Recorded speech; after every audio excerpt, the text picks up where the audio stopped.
I'm a proofreader who specializes in preparing amateur essays for spoken competition. Here is the corrected text. I, 21-year-old female, have a 7-month-old son with my boyfriend.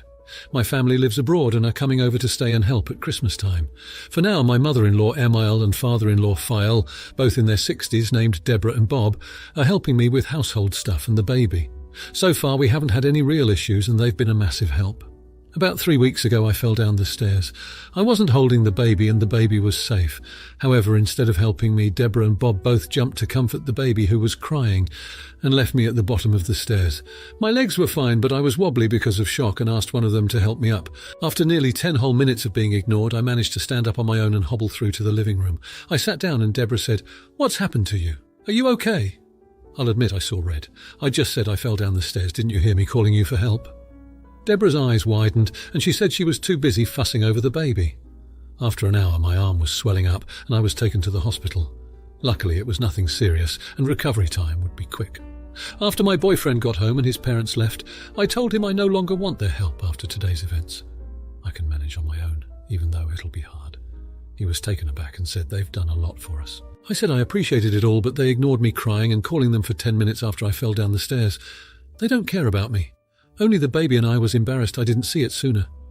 He called his parents to let them know we won't need their help anymore, and his dad said, "Is it about today? We really didn't hear her." My boyfriend just told them they're invited to Sunday roast this week, and that's all. I could tell he was not happy about my decision, but he said he went along with it because I'm the mother.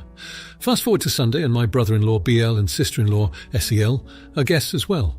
Sister-in-law has a 3-year-old and is totally on my side, but brother-in-law is not. He told me to be grateful for his parents' support, as they're significantly more well-off than my parents are, and paid for many newborn infant expenses, and plan to pay for many more as the baby grows. Since then, Deborah keeps calling asking if we need any help and says she feels awful not seeing the both of you, and that she misses the baby. Am I the idiot for not wanting them helping me in my day-to-day life? Edit. Was the baby crying loudly enough that there is a possibility they didn't hear you? No way. The baby stopped crying after 10 seconds and the stairs are like 2 meters from the living room. There is absolutely zero way they couldn't have heard me one. Scream as I fell too. The general noise of someone falling, including books falling and wall plates breaking 3, me crying and shouting for help. I fell at the top of the stairs and fell all the way down. This wasn't a missed step and a bum shuffle down that hurt my pelvic bone. I fully fell down the stairs and cracked the banister. No way they didn't hear. The baby also started crying after the initial smack after I hit the ground. Now here are the comments.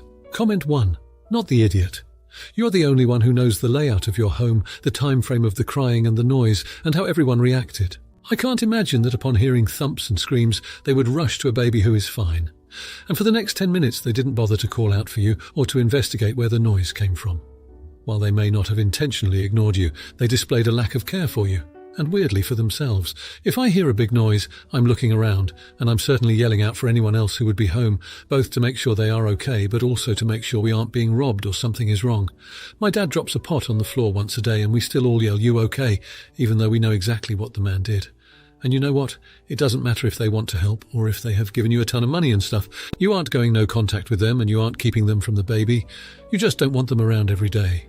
Your feelings are hurt, and you don't want to rely on them in the same way. I might agree with your brother-in-law if you were fully not speaking to them, but you are just scaling back their involvement, and that's fine. Comment 2. Babies' cries are high-pitched. A tumble down the stairs is a lot of ruckus. An adult human cries at a much lower register than a baby. I'm pointing this out because if they are trying to say that my hearing isn't what it used to be, then that is not a good argument. The first thing to go is hearing at the higher registers, meaning if anything, it would have been the baby's cries that they couldn't hear. But if we ignore that, then let's see what the situation is. They heard the baby crying. Presumably you heard the baby cry. If I'm at someone's house and their baby cries, I wonder, why isn't Mum/Dad taking care of this baby? After I've checked to make sure the baby is okay, I go to check out why the parent didn't come. Where are you? Are you ignoring your baby? Do you need help? Were you in the bathroom? Did you fall down the stairs? No matter what way you look at it, there's something fishy about this situation. Not the idiot. Comment 3. Not the idiot. From what you described, there's no way they didn't hear you fall. They deliberately chose to ignore you lying there, possibly seriously hurt, and they are lying about it. They didn't help you at all until you managed to get yourself to a place that they could no longer ignore you. In turn, you cannot ignore behavior like that. You just can't. What if you punctured a lung or passed out from a serious concussion? What if you died because they couldn't be bothered to investigate? You are better off without that kind of help. I'm aghast that your husband didn't rip them each a new one. Now, for the next story. My brother has a 10-year-old son.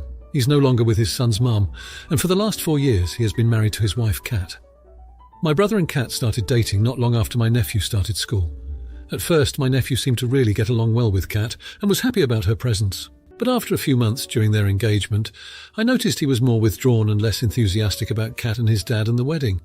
My parents noticed this as well. We asked him if everything was okay, and he shrugged it off. My parents brought it up to my brother that they noticed a change, and he said things were normal at home and nothing had changed, so it was likely something else, and he'd say something when he wanted to talk. 4 years on and things still felt off. There was always something, and we were never sure what it was. My nephew never said anything either. Then a couple of weeks ago my brother mentioned that my nephew was grounded indefinitely at his house and that his ex was refusing to back him up on it. We asked what happened, and he said that my nephew had not been acknowledging the presence of Kat in school at all. What started it off with my brother was an assignment where he had to write about his family. He talked about having 2 homes, how he lived with his mum, maternal grandparents and his uncle, aunt and cousins in one home, and he lived with his dad in the other. No mention of Kat living there too. My brother and Kat went into the school, and the teacher said she hadn't realised Kat was in the home and that he never mentioned her. Some old work was brought up where my nephew had drawn stuff for art a grade or 2 ago, where he showed himself having 2 homes, but didn't draw Kat while he did draw all the people in the home he shared with his mum.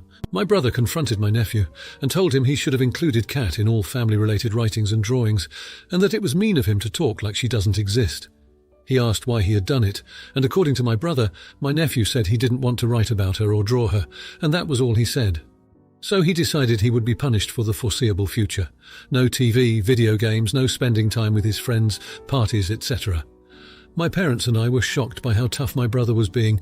My mum ended up getting a few minutes alone with my nephew, who told her that he's expected to think of Kat as his other mum and say he has 3 parents, and he doesn't like that. So he found it easier to not say anything. He thought he would be in less trouble. My parents decided they were going to talk to my brother and tell them how wrong they felt he was in his decision. I decided to join him, and my brother called us all out and said we were ganging up on him like bullies and disrespecting his parenting. Am I the idiot? Now here are the comments. Comment 1. Not the idiot. But that conversation should not be about how he decides to discipline his kid. It should be about explaining to him that disciplining him because of personal feelings will most likely make the kid blame Kat for it and make it even harder for that relationship ever be something positive. You cannot force a kid to love someone or talk about them. The only solution I see here is to encourage Kat and the kid to spend some alone time together and make him feel in time that he is cared about, not just baggage. He should have friends over while she is at home. Hard to deny her existence then. To be fair, it doesn't sound like she has made a huge deal of effort to integrate into the kid's life. Maybe it's just the lack of information in the post. But if the kid would love her, he wouldn't feel embarrassed to talk about her as part of the family. Comment 2. Not the idiot. Indefinitely isolating someone from their friends and taking away entertainment because they don't view a new spouse as their family is gross and vindictive. Your nephew is not being allowed to have the relationship with Kat he is comfortable with, so I totally get just avoiding mentioning her at all, especially from a 10-year-old. They aren't known for great plans. Advocating for a kid who is being mistreated isn't bullying, and being a parent isn't a shield, which means you should be able to do anything to your kid without anyone being able to intervene. If he wants to talk about bullies, he should look at his own behaviour towards his son. Comment 3. Not the idiot. I'm gathering from the talk your parents had that your nephew had been instructed prior to this incident, right out of the gate when he was about 6, to consider Call Kay as his second mum, and to always say he has 3 parents. He didn't feel that way naturally, so thought not. Including her and needing to label her was best. And they are punishing him for that. You definitely need to have a sit-down in private with your brother. Try to get him to see that mandating titles and affection will never work and cause resentment and issues like it is right now. Now for the next story. I, 34-year-old female, have a custody agreement with the dad, Tim, 35-year-old male, of my daughter Liz, 15-year-old female. We never really followed it, especially as she got older. We all co-parented well together with the help of Tim's then-girlfriend, now wife Casey, 35-year-old female, and my husband, 32-year-old male. When they had crazy schedules, their daughter, 12-year-old female, would stay at my house and I would take her to school. I spent so much time with her that she became a part of my family. Tim and Casey ended their relationship for a year, during which they relied on us even more. Tim works a government job and had to leave from time to time. Once they got back together, Tim decided to move to the countryside, an hour away from our city, because he believed it was safer. I tried to tell him it wasn't a smart move because Liz would miss out on important events and socialising opportunities. A couple of years later, he has missed many games and weekends, and even went no contact for a month. He blamed her for not responding, but she showed me the texts. Liz had a really stressful month with her involvement in high school clubs, soccer and socialising. She sometimes feels guilt-tripped by Casey and Tim and believes she is a bad daughter for doing the things she would be able to do if they stayed in town. She had 2 performances this month with 2 different clubs, as well as soccer games and practices. She was initially going to quit soccer and pursue dance, but her dad pressured her to continue with soccer. She is a great dancer, and performing comes naturally to her. However, Tim has not attended any of her performances, and it is difficult to get him to attend her games. He's been an inconsistent father over the past few years, and I'm tired of making excuses for him. I've told Liz not to feel bad for being a normal kid, and that her dad's hurt feelings are his own issue because he decided to move away. Before, I would tell her she has to go because of the court order, but now I refuse to prevent her from being a normal kid just because her dad has custody. So am I the jerk? Edit to add, I don't break the agreement, but I don't strongly enforce it like I used to. Comments. Comment 1. You can't unilaterally ignore a custody agreement. That will get you into legal difficulties. You and Tim are free to agree on other arrangements, but you can't just decide that she won't go to him this weekend without proper discussion. Find out what the norm is for custody arrangements for children of your daughter's age in your state, and try to come to a fair agreement. You have valid points about her wanting to have a social life and get a job like other kids. Taking her away from her friends every weekend is not ideal. Consider discussing other arrangements privately with Tim, or go back to court to adjust the agreement, considering the new circumstances of him moving away and Liz's age. 1 weekend a month plus vacations could be a reasonable arrangement. Comment 2. Not the jerk. At 15.5 years old, Liz deserves to have a life with friends and school, like any other teenager. It doesn't make sense for her to spend every weekend away from her social life. This should be her choice, not something forced upon her. You are not being vindictive or spiteful. Comment 3. It is inappropriate for Tim to expect Liz to become his personal driver. It seems like he is making his needs her responsibility and burden. You are not the jerk. Now for the next story. My wife and I are in our early 30s and have a 2-year-old. She has a co-worker who she's known for about 3 months. They're on good terms, but she's never met his wife, and I've never met him, etc. So they're very good friends at work. Unfortunately, his father passed away and he had to go back to his home country today. His wife is 5 months pregnant and scared of being alone. My wife knew his dad was sick and told him yesterday that she's happy to help in any way, including having her stay at our place for a couple of days. His father passed away this morning, and he called her asking if his wife can come over tonight to stay for a week. My wife was a bit taken aback because she had honestly not expected it. Anyway, she asked me, and I said no. We don't know who this person is, what she's like. She's 5 months pregnant. We might have to take her to the doctor and the hospital and be responsible if something happens. It was just weird to me, and I said I wouldn't be comfortable. My wife said that I'm an uncaring jerk and that we should be helping them. Anyway, she said no to her co-worker, but said she can go check on his wife from time to time. So am I the jerk for saying no? Now here are the comments. Comment 1. Not the idiot. Your wife definitely should have clarified boundaries when indicating what sort of help she could offer if the co-worker left his pregnant wife alone to go to the funeral, etc. And your wife should have checked with you before offering your home as a place to stay for any length of time. It's concerning to me that the co-worker and his 5-month pregnant wife have zero or very little support system in place. I can understand that they may be relatively new immigrants to your country. I can understand that they may not have met many people yet, etc. But unless they are from a teeny-tiny country and or have moved to a teeny-tiny isolated area, there could very well be folks of a similar background if they would be most comfortable in a culturally homogeneous setting. Or they could participate in various social gatherings to meet new people, etc. Assuming the wife is staying at home most of the time for a while after the baby is born, she will need more support than just her husband, whether or not he has parental leave. It is not your responsibility as a couple or your wife's responsibility as a friend to become the de facto support system for everything.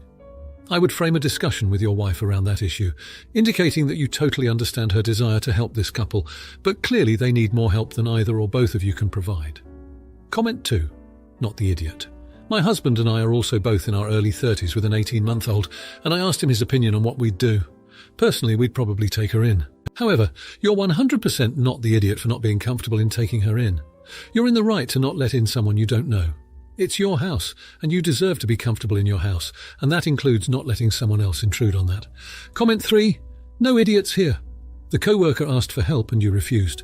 There are also cultural issues at play. I assume you're in the US. It's also entirely possible that the co-worker has no other support system outside of work friendships in the city.